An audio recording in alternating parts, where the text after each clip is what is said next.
அதே மாதிரிதான் நடிகர் விஜய் அவர் சொத்து வச்சிருக்கிறாரு, பணம் வச்சுக்க பிரச்சனை இல்லை. இது மாதிரி ஒவ்வொரு வார்டு மெம்பரையும் கேளுங்க, நீங்க ஒரு எம்எல்ஏ கேளுங்க, ஒரு அரசியல் கேளுங்க, ஒரு நகராட்சி மாநில கேளுங்க, அவருக்கு எந்த தொழிலும் கிடையாது. நேரு இருந்தாரு, எம்எல்ஏ ஆறதுக்கு முன்னாடி வரைக்கும் என்ன சொத்து இருந்தது, இப்போ சொத்து பாருங்க.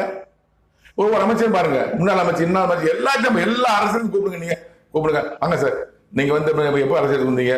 நான் 2010 வந்து, இன்னைக்கு 2026 11 வருஷம் ஆச்சு. 2009 நம்ம சொத்து எவ்வளோ சார்? சரி, இத்தனை வருஷம் அந்த 10 வருஷமா என்ன செலவு பார்த்தீங்க? ஒரு வேலைக்கு போகல. எப்படி சார் குடும்பத்தை ஓட்டுறீங்க?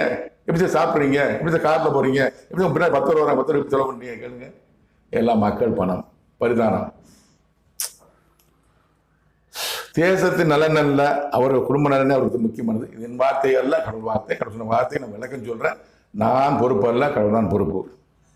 18/1/2